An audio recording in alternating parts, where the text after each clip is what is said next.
नमस्कार। मुद्दा में आपका स्वागत है। मैं हूं रविंद्र चौहान।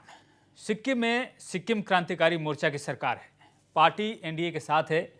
2019 में हुए विधानसभा चुनाव में सत्ताधारी एसडीएफ को बड़ी हार मिली थी और एसकेएम सत्ता में आई थी। एसडीएफ भी एनडीए के साथ है। पिछले विधानसभा चुनाव से कुछ समय पहले 2018 में प्रसिद्ध फुटबॉलर वाइचुंग भूटिया ने हामरो सिक्किम पार्टी का गठन किया था, लेकिन वाइचुंग भूटिया की प्रसिद्धि का लाभ पार्टी को नहीं मिला और वो औंधे मुंह गिर गई। अब हामरो सिक्किम पार्टी ने एक मुद्दा उठाया है और वो है इनर लाइन परमिट का। इसी मुद्दे पर पार्टी ने एक जन संसद का आयोजन किया, जिसमें भाजपा के नेता भी शामिल हुए। हामरो सिक्किम पार्टी के अध्यक्ष वाइचुंग भूटिया का कहना है कि इसके लिए वे जागरूकता यात्रा निकालेंगे और जब तक इसे स्वीकार नहीं किया जाता तब तक इसके लिए वो लड़ाई लड़ते रहेंगे। मतलब साफ है कि पार्टी इसी मुद्दे के साथ आगे बढ़ना चाहती है। आखिर सिक्किम में आईएलपी की मांग करने के क्या है मायने? आज यही है मुद्दा। इस पर बात करने के लिए हमारे साथ मौजूद हैं सिक्किम भूटिया लेप्चा एपेक्स कमेटी की कन्वेनर तेतसेन तासी, हामरो सिक्किम पार्टी के प्रवक्ता तारा भट्टराई, भाजपा के प्रवक्ता राजू गिरी और एसकेएम के प्रवक्ता विकास बासनेट भी हमसे कुछ ही समय में जुड़ जाएंगे। आप सबका इस कार्यक्रम में स्वागत है।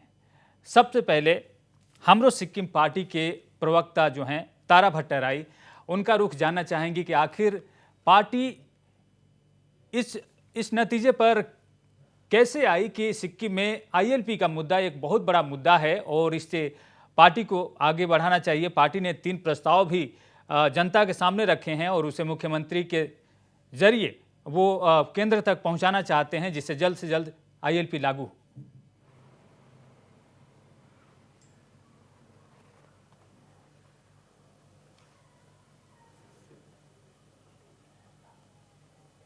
क्या हमें सुन पा रहे हैं? तारा भट्टराई जी, क्या आप हमें सुन पा रहे हैं? जी जी। अब ये सवाल मैं बीजेपी के राजू गिरी से करना चाहता हूं।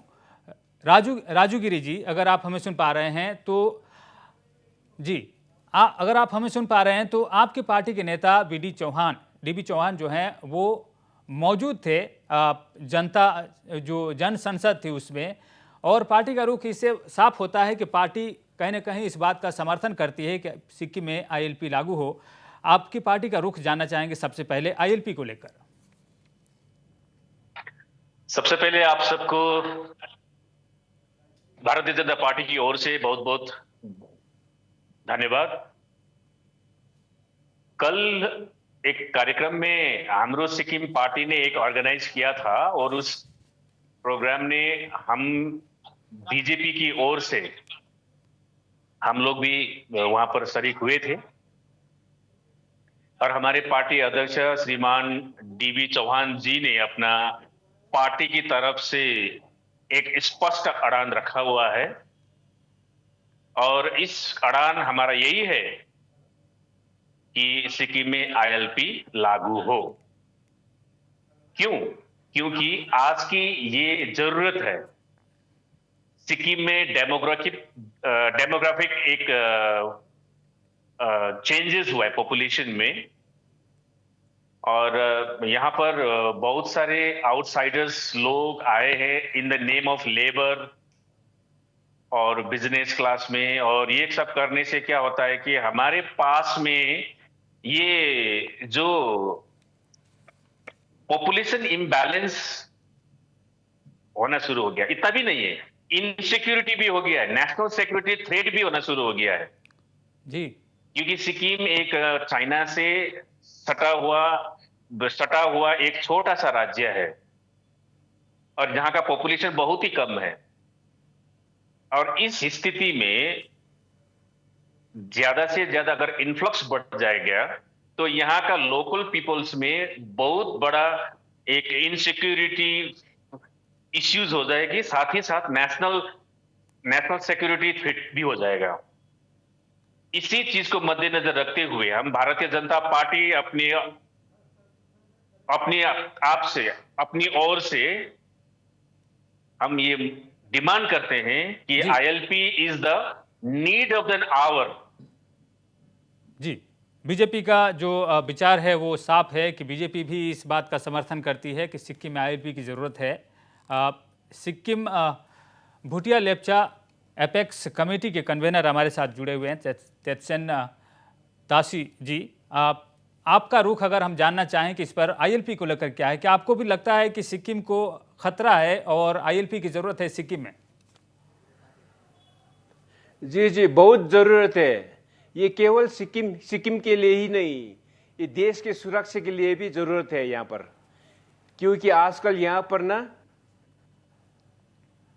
आप सुन रहे हैं ना? जी बिल्कुल सुन रहे हैं आपको। ओके ओके, यहाँ पर ना जब मैं देखिए ये जो अभी मांगे है, केवल ये हाम्रो सिक्किम पार्टी जो बाइचुंगा पार्टी है उन्हीं का मांग नहीं है, ये संपूर्ण सिक्किमी जनता का मांग है ये।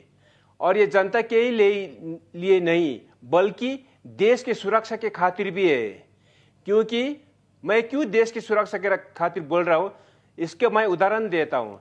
जब पुलवामा में हमारा 40 फौजी लोग का वहाँ शहीद किया गया था, तब हमारा नॉर्थ सिक्किम में रेस्ट्रिक्टेड एरिया है, वहाँ भी पाकिस्तान जिंदाबाद का नारा लगा है यहाँ पर। और यहाँ पर जगह जगह में मिनी पाकिस्तान भी बन रहा है यहाँ पर। तो इस सब से हम लोग बचने के लिए ये आईएलपी एक अल्टरनेटिव हमने देखा। तो इसलिए संपूर्ण सिक्किमी जनता का मांग है आईएलपी सिक्किम में लगना चाहिए, क्योंकि आईएलपी लगने से ये सब कुछ जो डेमोग्राफी चेंज, इन्फ्लक्स वगैरह ये बंद हो सकता है। जी, तारा भट्टराई हमसे जुड़े हुए हैं लेकिन उनसे संपर्क नहीं हो पा रहा है, उनकी बातें हम तक नहीं पहुंच पा रही है। तारा भट्टराई अगर हमसे बात कर पाते तो उनका रुख जो है वो भी सामने आता है, क्योंकि वो नेतृत्व कर रहे हैं, अगुवाई कर रहे हैं। जन संसद उन्होंने बुलाई और इसमें इस मुद्दे को रखा, और उनके पार्टी के जो अध्यक्ष हैं बाइचुंग भूटिया, वो अब जन जागरूकता अभियान चलाने वाले हैं पूरे सिक्किम में आईएलपी की मांग को लेकर।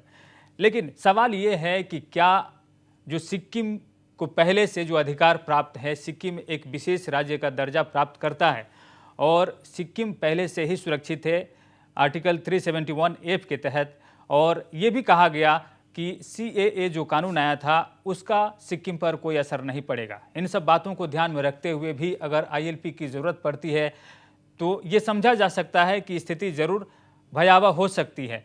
लेकिन क्या सिक्किम वाकई में जो बातें बाइचुंग भूटिया ने उठाई है कि वहाँ की जो पॉपुलेशन है वो बढ़ रही है, उन्होंने कहा कि वोटर्स की संख्या बढ़ रही है, हालांकि सिक्किम में जो जन्म दर है वो कम है, क्या इसमें आपको भी सच्चाई नज़र आती है? जी, बाइचुंग जी ने जो कहा उसको मैं भी समर्थन करता हूँ। उसने जो कुछ कहा वो सब ठीक कहा है, क्योंकि ये आईएलपी ना होने के कारण यहाँ पर fact and figures totally wrong है। यह होने को है या कि कहता है कि 371F धारा जो है स्पेशल प्रोविजन है, इसके अंदर सब सुरक्षा है बोलता है, लेकिन ये केवल पेपर में ही है, फील्ड में इम्प्लीमेंटेशन नहीं है यहाँ पर। तो इसके कारण इसको इम्प्लीमेंटेशन लाने के लिए आईएलपी भी जरूरत है। और एक बात, जो CAA का आप बात कर रहे थे, ये CAA का बात तो आपको पता ही है, क्योंकि जब 2019 में पार्लियामेंट में जब सेशन चल रहा था तो अमित शाह जी ने हमें एश्योरेंस दिया गया था ये बोल के कि सिक्किम में CAB अथवा अभी तो CAA बन चुका है जी, ये लागू नहीं होगा बोल के, क्योंकि सिक्किम को आर्टिकल 371F चलाते हैं और ये स्पेशल प्रोविजन है, इसके कारण लागू नहीं होगा। लेकिन आपको पता है जब CAA का प्रेसिडेंट के ओर से जब सिग्नेचर करके इसको कानून बन गया, तब हमें सिक्किम छूट गया उसमें। इसलिए हमारा क्या है, अगर आईएलपी उस समय लागू होता तो CAA भी सिक्किम में लागू नहीं होता। इसलिए हम आईएलपी भी चाहिए, इसलिए चाहिए कि CAA भी, ताकि यहाँ पर लागू ना हो। कि अभी तक ऑल इंडिया में CAA लागू नहीं हुआ है, आपको पता ही है। शायद मेरा ख्याल में न्यूज़ के माध्यम से, चैनल के माध्यम से हमें पता चल रहा है कि ये लास्ट दिसंबर तक अथवा उससे आगे शायद लागू हो सकता है। और नहीं तो ये कोविड का जब तक इंजेक्शन, वैक्सीनेशन जब तक खत्म नहीं होगा तब तक ये CAA भी लागू नहीं होगा। तब तक मुझे आशा है कि अगर केंद्र सरकार चाहे तो हमारा सिक्किम का भी ये स्पेशल प्रोविजन के अंदर में आता है, सीए पर एक नोटिफिकेशन आ जाए तो हमारे लिए बहुत यह अच्छा होगा, हम ये समझते हैं यहाँ पर। जी बिल्कुल। अब राजू गिरी जी हैं बीजेपी के प्रवक्ता। राजू गिरी जी, अब आपके पार्टी के साथ जो एसडीएफ है, पहले जो सत्ता में थी पार्टी जो एसडीएफ, वो एनडीए के साथ है। मौजूदा जो सत्ताधारी पार्टी है एसकेएम, वो भी एनडीए के साथ है। आप जन संसद में पहुंच गए, यानी आप हमरो सिक्किम पार्टी के साथ भी हो गए। यानी अब ऐसा लगता है कि सिक्किम में कोई ऐसी पार्टी नहीं है जो आपकी बातों से सहमत हैं और आप उनकी बातों से सहमत हैं। इस तरह से देखा जाए तो आईएलपी को लागू करने में देरी नहीं होनी चाहिए, लेकिन आईएलपी की ज़रूरत क्यों पड़ी, ये जानना जरूरी है। क्या वाकई में जी क्या वाकई में सिक्किम को खतरा है, और जो बातें आप कह रहे हैं इससे आने वाले दिनों में सिक्किम के दूसरे जो क्षेत्र हैं उस पर क्या असर पड़ेगा? सिक्किम का एक बहुत बड़ा क्षेत्र है पर्यटन उद्योग, जिससे सिक्किम को आर्थिक लाभ होता है, उस पर इसका क्या असर पड़ेगा? सिक्किम के दूसरे जो मुद्दे हैं उस पर इसका क्या असर पड़ेगा? पार्टी ने इसे कब एजेंडे में रखा? क्या पार्टी ने इसे मैनिफेस्टो में रखा था? क्या अचानक से सिक्किम में आईएलपी की मांग आ गई है, या आप भी इस मुद्दे को उठाते रहें? इस तरह से देखा जाए तो देखिए भाई साहब, आज का सिक्किम और आज के 30 साल पुराना सिक्किम, इसमें बहुत अंतर है। आज भारतीय जनता पार्टी सिक्किम में केंद्र सरकार की अथवा केंद्रीय हमारी जो पार्टी का एक अड़ान है, सबका साथ, सबका विकास और सबका प्रयास, ये जो मूल नारा हमारे पार्टी का है, इसी के साथ हम आगे बढ़ रहे हैं।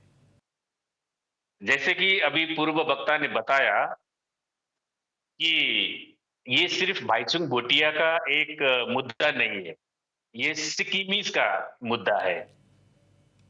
आज के जमाने में अभी हम देखते हैं लोग ये एक राज्य से दूसरे राज्य में विभिन्न रोजगार के लिए पहुंचते हैं,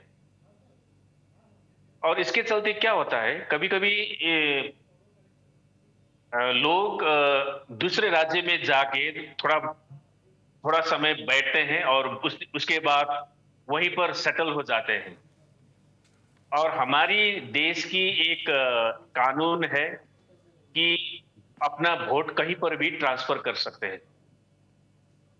इसके चलते क्या होगा कि नकली वोटर आईडी कार्ड भी बन सकता है, ये तो इंडिया में बहुत कॉमन है। इवन ये आधार कार्ड भी बन सकता है। इसके चलते वोटर का परसेंटेज अभी बढ़ रहा है सिक्किम में। सर बीच में आपको टोकना चाहूंगा। नकली वोटर कार्ड और नकली आधार कार्ड अगर बन जाए तो आपकी सरकार केंद्र में है, इसे दुरुस्त क्यों नहीं कर लेती है? क्या अगर ये संभावना है कि नकली वोटर कार्ड और आधार कार्ड बन जाए, तब तो ये बहुत बड़ी गलती हो सकती है सरकारों से। देखिए, इन प्रैक्टिकल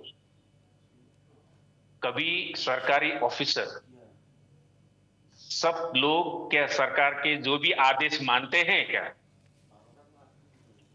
और जब भी कुछ अधिकारियों के ऊपर में जब कानूनी कार्रवाई हो जाता है इसके ऊपर में, तो दूसरे सरकारी अधिकारी सचेत हो जाता है क्या? इसलिए ये बहुत बड़ा मुद्दा है भारत में। सरकार अपनी तरफ से बहुत काम कर रही है, मगर मुलाजिम अपने आप से नहीं कर रहा है। ये भी एक समस्या है, और ये इस समस्या से सारा भारत जूझ रहा है। आज पूर्वोत्तर क्षेत्र में देखिए कितना स्टेट है जहां पर आईएलपी लागू है, फिर भी वहां पर अभी भी एक प्रॉब्लम हो रहा है कि outsiders are staying there and they are उन लोगों के कारण से राजनीति में बहुत सारे प्रॉब्लम शुरू हो गया है। तो यही इसी का शिकार हम हमारे सिक्किम में भी होने वाला है, और हम सारा सिक्किमीज के आवाज, और हम सब जितने भी एनजीओ है, जितना भी पॉलिटिकल पार्टी है, और हम एक as a BJP national party एक रेस्पॉन्सिबल पार्टी, हमारा मुद्दा है कि हम national commitment with local sentiment, इसलिए हम ये चाहते हैं हमारा आईएलपी से भी बड़ा हमारा ओल्ड लॉज है। ये ओल्ड लॉज उतना ही स्ट्रांग है जितना आईएलपी है। जी, तारा हम भट्टराई, अगर अगर अपना हम ओल्ड हमसे जुड़ लॉज पाए को हो। आगे बढ़ा सकते हैं या तो ILP, but these are the need of an hour to implement. जी This is the voice of Sikkimese people. This is not a party agenda. जी जी तेस्तेन तासी जी, आपको उन्होंने सुना, क्योंकि दूसरे जो मेहमान हैं वो हमसे नहीं जुड़ पा रहे हैं, तो फिर आपके पास हम आ रहे हैं। सिक्किम एक ऐसा प्रदेश है जहां लोग जाना चाहते हैं, वहां का सौंदर्य का उपभोग करना चाहते हैं, घूमना चाहते हैं, पर्यटन करना चाहते हैं। लेकिन अगर इस तरह से रुकावटें आएंगी तो इसका असर पर्यटकों पर भी पड़ सकता है, पर्यटन उद्योग पर भी पड़ सकता है। इसका रोड मैप क्या होना चाहिए, इसका प्रारूप क्या होना चाहिए, इस पर जो बृहद तौर पर बिना बहस के ही इस मामले को अचानक से उठा देना और इस पर सभी पार्टियों का समर्थन मिल जाना, आपकी क्या राय होगी? आप कुछ कहना चाहते हैं कि सिक्किम के जो दूसरे उद्योग धंधे हैं, क्षेत्र हैं, जी। उसको ध्यान में रखकर इस मुद्दे को आगे बढ़ाया जाए और इसमें जो इसका जो प्रारूप है उसको भी सामने लाया जाए। जी, ये मुद्दा अचानक में आए हुए नहीं है। देखिए, सिक्किम में आईएलपी राज शासन में भी था और अभी भी है। अभी भी ये है ना, आईएलपी लागू होना चाहिए, क्योंकि मकसद क्या था कि अचानक से जब 2019 का चुनाव हुआ, जनरल असेंबली चुनाव हुआ, तब अचानक से 18% वोटर्स बढ़ के आए यहाँ पर। और इसका मतलब क्या है ना, इसका मतलब ये जो एवरेज पॉपुलेशन जो बढ़ना चाहिए उससे ज्यादा आ गया। इसलिए यहाँ का जो बासिंदा लोग है, जो लोग है, उन पर एक डर आ गया, ताकि हम यहाँ सिक्किम का लोग भी दूसरा कश्मीरी पंडित जैसा ना बने, यहाँ सिक्किम का लोग भी अपना घर में खुद रिफ्यूजी ना बने। इस कारण ये आवाज उठ रहा है यहाँ पर ये। और ये आप जो बता रहे थे, ये पर्यटक के लिए टूरिज्म में इफेक्ट होगा, कुछ भी नहीं होगा। इसका मोडालिटीज हम तैयार करेंगे। वो लोग तो हम लोग अतिथि देवो भव बोलता है ना, उस हिसाब से हम उनको स्वागत करेंगे। स्वागत करके फिर वापस भी बॉर्डर तक हम पहुंचा देंगे, इसमें कोई तकलीफ नहीं होगा। अभी भी देखिए, टूरिज्म के लिए आईएलपी लगा हुआ है सिक्किम में। 2 प्रकार का आईएलपी है अभी सिक्किम में, उसको बोलता है रैप और पैप, रेस्ट्रिक्टेड एरिया परमिट और प्रोटेक्टेड एरिया परमिट।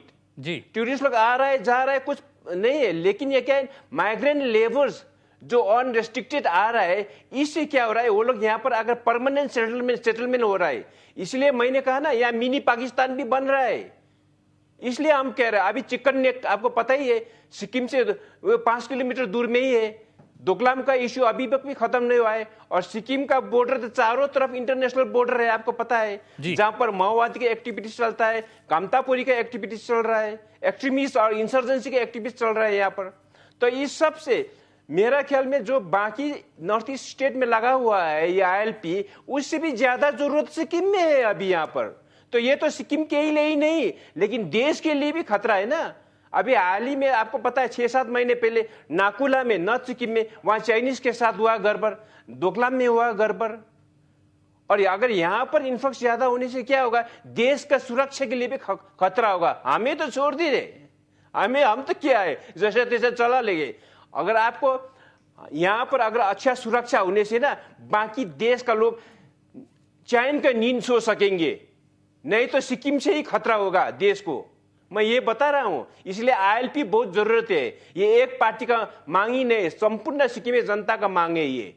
और अमित शाह जी ने भी वचन दिया है, एश्योरेंस दिया है पार्लियामेंट में, इसको लागू करना है हमें। जी, आईएलपी के मुद्दे को जो एचएसपी है, हमरो सिक्किम पार्टी, इस मुद्दे का अगुवाई कर रही है। और इसके जो अध्यक्ष हैं बाचुंग भूटिया, उन्होंने कल बातचीत में कई सारे मुद्दे उठाए हैं, उसको एक बार सुन लेते हैं। अगर आईएलपी का सबसे ज़रूरत इंडिया में है तो सिक्किम को सबसे बड़ा ज़रूरत है। अगर सिक्किम का जोग्राफिकली लोकेशन आप देख सकेंगे तो ऑलरेडी 3 कंट्रीज़ के साथ हम लोग बॉर्डर शेयर करते हैं, प्लस बांग्लादेश 1.5 आवर में पहुँच जाते हैं। तो आई थिंक नेशनल सिक्योरिटी के लिए बहुत इंपॉर्टेंट है। और काफ़ी हम लोग ने इधर इनफैक्ट हमारे नेबर कालिम्पोंग में ही 2 दिन आगे 2 हफ्ते पाकिस्तानी स्पाई को पकड़ दिया है, और काफ़ी एंटी नेशनल एक्टिविटीज़ का भी ये बहुत चांसेस रहता है, बिकॉज एक लोकेशनली एक बहुत सेंसिटिव जोन है। तो मुझे लगता है इसके लिए बहुत इम्पोर्टेंट है। साथ साथ ऑल्सो फॉर सिक्किम के लोग के लिए उनका सुरक्षा जॉब वाइज उनका, अभी आप लास्ट 1-2 ईयर्स में क्राइम्स भी देखेंगे, ड्रग्स का भी इश्यूज देखेंगे, तो ज़्यादा से ज़्यादा 70 to 80% ये जो जितने क्राइम्स और ड्रग्स रिलेटेड इशू हुआ, जो भी इन्वॉल्व था सब बाहर के थे। जो इन्फ्लक्स फेक आए डॉक्यूमेंट्स बना रहे हैं, आधार कार्ड, वोटर्स कार्ड, आरसी लेके, सो ये सबको भी कंट्रोल करना बहुत इंपॉर्टेंट है। बिकॉज सिक्किम का अगर आप 19 का चुनाव में देखेंगे तो वोट जो परसेंटेज है इंडिया में वन ऑफ द हाईएस्ट में गया, ऑलमोस्ट 18% में, ताकि जब सिक्किम का फर्टिलिटी रेट आज इंडिया में सबसे लो है, तो कहीं ना कहीं हमको लगता है कि फेक वोटर्स कार्ड भी बन रहा है। तो ये डेमोग्राफी अगर चेंज हो जाएंगे तो सिक्किम का जो सुरक्षा है from article 371F to art culture, हम लोग जो आइडेंटिटी है, आई थिंक दैट वो लॉन्ग टर्म में डैमेज हो सकता है। So I think it is to make sure कि इनर लाइन परमिट होकर एटलीस्ट हम लोग के पास डेटा रहेगा कौन आ रहा है जा रहा है, एंड एवरीबडी इज़ वेलकम। आप टूरिज्म बहुत हाई है सिक्किम में, ये कोई प्रॉब्लम नहीं होगा कहीं में भी। इट्स जस्ट दैट ये 2 मिनट का प्रोसेस रहेगा, अप्लाई होगा, बट ओनली है कि कौन आ रहा है कौन जा रहा है, एक डेटा रहना बहुत इंपॉर्टेंट है। आई थिंक वो ये लोग इनर लाइन परमिट को समझता ही नहीं क्या है। डेवलपमेंट हर तरीके से रहेंगे। अगर डेवलपमेंट के चलते कोई वर्कर्स आएंगे कोई प्रोजेक्ट के लिए तो इनर लाइन परमिट करना है। डेवलपमेंट के प्रोजेक्ट के नाम पर कोई आके ज़्यादा रह के फेक डॉक्यूमेंट्स बनाएगा, तो आई थिंक वहाँ सबसे डेवलपमेंट आप शॉर्ट टर्म देख रहे हैं, बट सस्टेनेबल डेवलपमेंट देखना बहुत इंपॉर्टेंट है। तो अभी का सरकार आई थिंक पीपीपी डेवलपमेंट करके वो लोग सब हेरिटेज प्रॉपर्टी से लेके सब बेचना चाह रहे हैं सिक्किम में। तो मुझे लगता है कि हम लोग का गवर्नमेंट खाली डेवलपमेंट पैसा कहाँ से लेके आएगा कहाँ से आएगा, तो वो सेल्फ बेनिफिट के लिए देख रहे हैं। Even development as well, yes development चाहिए सिक्किम को, लेकिन it has to be sustainable development. Tourism चाहिए, it has to be sustainable tourism, because हम लोग का जो ग्लेशियर्स मेल्ट हो रहा है that is on the record, कितना लेक्स ड्राई हो गया है। So even everything has to be sustainable. आप खाली डेवलपमेंट के नाम का पैसा के लिए इट्स नॉट एवरीथिंग। हम लोग को जो इन्वायरमेंट है, हम लोग का जो ग्रीनरी है, उनको भी प्रिजर्व करना बहुत इंपॉर्टेंट है। बाइचुंग भूटिया ने वही बातें कही जो हमारे आज पैनलिस्ट हैं वो दोहरा रहे हैं, और बार बार उन्होंने आबादी और जनसांख्यिकी जो डेमोग्राफी है उसके बारे में उन्होंने बात की है। हमारे साथ जो मेहमान जुड़े हुए हैं भाजपा के राजू गिरी और सिक्किम भूटिया लेप्चा एपेक्स कमेटी के कन्वेनर तेस्तेन तासी जी, आप हमारे साथ बने रहिए। एक छोटे से ब्रेक लेते हैं और ब्रेक के बाद इस पर चर्चा जारी रहेंगी।